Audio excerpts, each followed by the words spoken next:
In the previous episode, I made a brief stop at Erromango Island, but in the face of predicted strong easterlies in 2 days' time, I and a bunch of other boats headed overnight to the shelter of the capital of Vanuatu, Port Vila, on the southwest side of Efate Island, the fourth big island in the chain. It was an 80-mile passage, perfect for an overnight sail, and on AIS there were 5 boats around me within 6 miles, with Second Sun the closest much of the night and shown here at dawn. It's Tuesday the 8th. We're approaching Efate Island. Port Vila, the capital, is over there, hard to distinguish with the sun. And we're cruising along nicely. Jib you can see, staysail pole to windward to stabilize us, triple reefed main.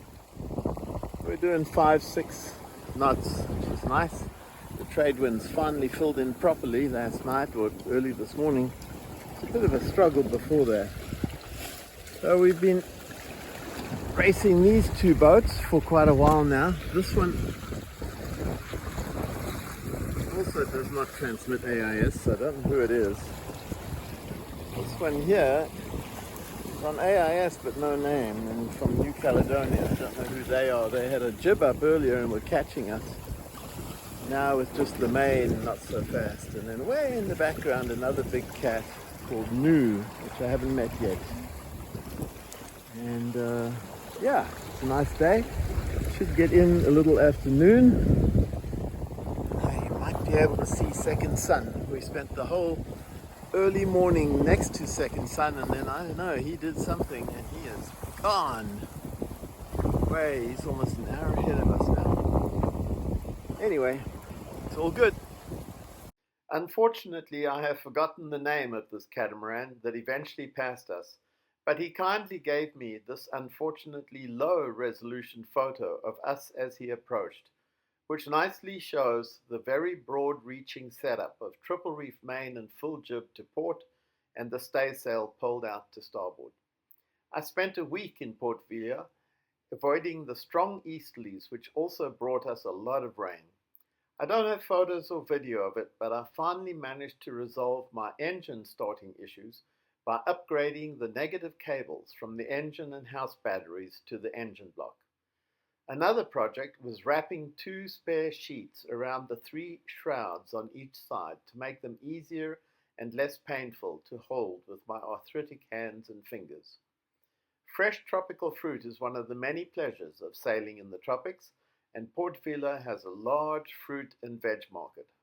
Here are some of my companion boats: Bumfuzzle, Second Sun, Tin Lizzie, Mandolin, and Tiana, all on moorings in this very protected bay. Right, here's the 30th of May, Thursday. This is the busy main road coming up from town. There's the bay, Port Vila Bay, that you come into. And then through here to the moorings from Yachting World Marina, you can see the sea change down there in the middle of them all.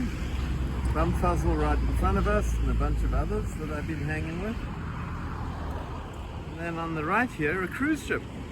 So unlike yesterday, which was election day and everything was closed, today with the cruise ship in town, everything will be open.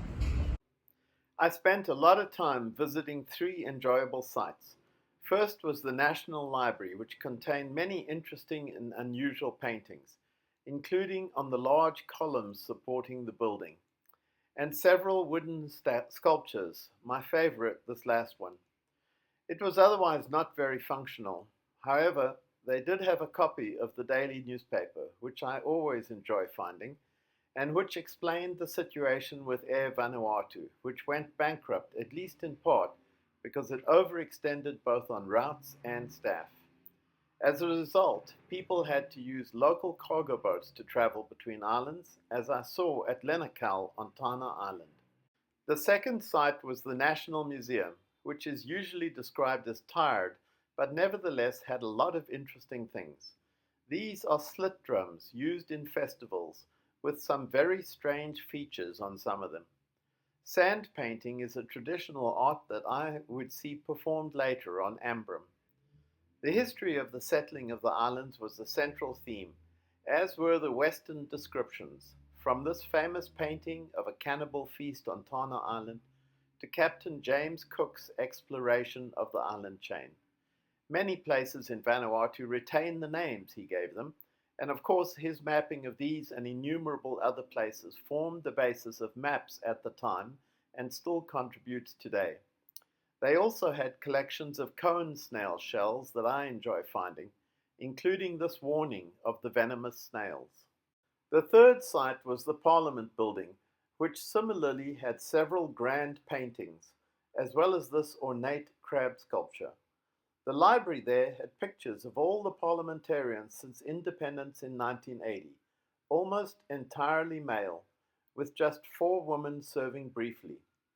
To my delight, they also had this book of Vanuatuan birds, which had this brief summary of the island's history, including a second meaning for the word condominium. Stop the video if you want to read it. I photographed each plate to have the means to identify some of the birds I was seeing, a relatively depauperate fauna, but with some interesting endemic species. There's a cruise ship in town, hence all these markets selling cloth and trinkets and various junky souvenirs. Endless array of it all. And they're being transported back and forth by these guys in their pangas. Thanks. Hence this very colourful array of pangas lined here, basically water taxis, and when your taxi gets to the end of the queue here, you get to take people out to either the resorts out here, or else in this case to the cruise ship, which is on the other side of this island here. And you can see the moorings over here where I am. I enjoyed the central fruit and vegetable market in Port Vila, but made the stupid mistake of leaving my phone and wallet at one of the stalls, which disappeared within a couple of minutes before I realized it. Luckily, they have closed-circuit video surveillance, and the security staff found the person who took them and recovered them for me. Oh, it's Monday the 3rd of June, and I've not been taking much video. Partly because I've been here for a week, not doing much, little projects on the boat, and the weather's been pretty crummy. Then again, that's where we're here, hiding from the Maramu. It's not blowing hard now, but last night it really cracked, and yesterday, and it's been raining. It's a couple of boats that I've gotten to know fairly well now. This is Mandolin over here, and over there's Jenny's boat, Tiama, and then a couple of fancy big boats over here I've just met. That's the marina over there. There's the cafe, waterfront cafe, bar and grill, free Wi-Fi, dinners, expensive. And here's Tin Lizzie, Christoph, bush ranger from Australia, Harmattan. That's Second Son over there. Andy on Second Son loaned me his crimper, big heavy-duty crimper to redo my battery cables. Here's Bumfuzzle, and a few more. And yeah, I was hoping today to get a car and go around the island, but I don't want to do it in the rain, so we'll wait for tomorrow. I'm on a moped today, going around the island of Efate from Port Vila, going around anti-clockwise. And this is one of the bigger rivers that completely wiped out the bridge across here during a cyclone. This is a temporary bridge that was put up. I presume it's a couple of years ago now, the really big ones, 2022. And this is a Japanese aid project here. Haven't seen Japanese aid yet. Lots of Chinese and Australian and some US. And actually in the middle of construction, it looks like they're reusing the concrete pier at one end on the left here, and maybe at the other end too. And then putting in two steel spans with this big crane helping. And there's actually Japanese workers here supervising it, but both the workers are mostly Nivans. Excellent stuff. I'm off looking for birds. Found a couple already. And need to find a few places where I can wander around in the bush. And see some birds. Looking for kingfishers right now, but I don't see any. They're really colourful here.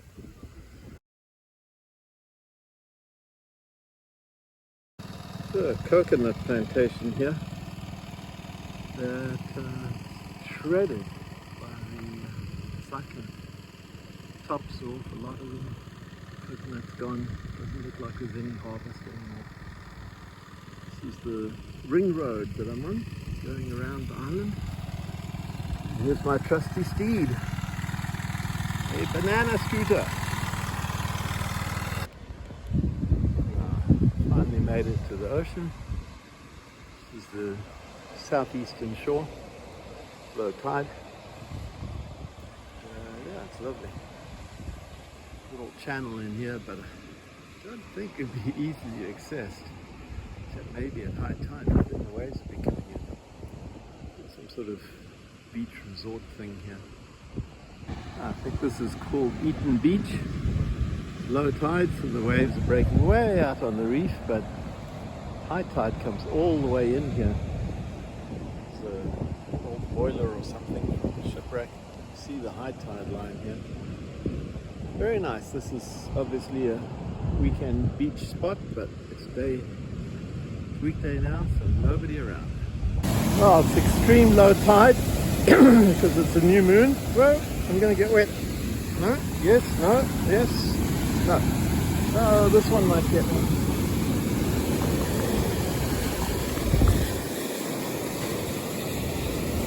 Woo! Just missed. Whew, okay. I've got my shoes on. Don't want to get those wet. Anyway, right up on the edge of the fringing reef here. It's absolutely gorgeous, but not a lot of coral. It's mostly seaweed and other growth. Well, once the water goes out here, you can see some corals there. There's a couple of resorts down the edge here, and then this long public beach where I had a nice little swim.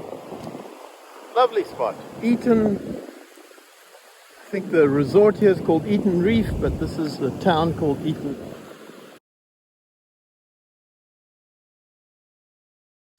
Well, this whole shoreline here is quite spectacular. Here's a beautiful spot, easy shallow water entry, and a picnic area, very nice for my lunch. This sign was halfway around the island, so a total of 124 kilometers, and an electrification project from the other side of the island had recently reached this point. Further along was yet another aid project, this time a small market used by local women. A pretty spectacular view here of Malay Island and Bay. And across here, and one incredibly steep hill to come back down from this mountain. Wow. Glad this moped has brakes. The day I rode around the island was the first sunny day for a week, so I took some more boat pics, including Tin Lizzie, Bumfuzzle, Link 1, and Moo, as well as Sea Change, sitting nicely on her lines. Oh, it's Wednesday, the 5th of June. Finally leaving Port Vila. It's been a week. Yeah, I've got some useful things done. Got the engine starting reliably by changing the earth cables, and yeah, otherwise had a pretty good time here. Riding around the island glass. Yesterday it was a lot of fun. Headed up to Port Vila today. Oh, once we got out of the bay, it's kind of slow, 2-3 knots. We now have a really nice southerly breeze coming through here. So we're doing 4-5 knots. And we just have the jib up, which is kind of cool. And we're trying to go around this point here. I'll show you on the for. Sometimes it goes up a bit and down. We're trying to get around this point. We're going to go up into Havana Bay, which doesn't quite show here. But to show you their attempt at a wind farm here. So you're not going to be very distinct, but from the spacing of them, I believe there were at least 12 originally. 3 are completely gone, 2 more are non-functional, and presumably that's damage caused by the cyclones. It's still Wednesday, the 5th of June. We've come around a couple of points here. We are having the laziest sail imaginable. Just glorious southeast trades, about 15. And on the other side of us, this island's called Aratoka. Looks like a huge submarine that just surfaced. Don't think it's inhabited and there's no anchorages. We're passing a very fancy little resort here, just looks like 4 individual units called M Resort and Spa. Wow. And walk along a little ways, surely there's a path. Lovely long beach.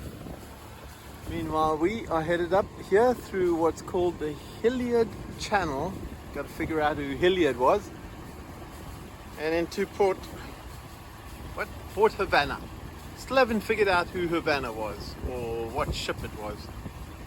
I anchored off some fancy homes and on shore met these friendly folk at a place called Lila Landing, and the middle lady named Lisbeth invited me to visit her brothers who own the land around a nearby river for a walk.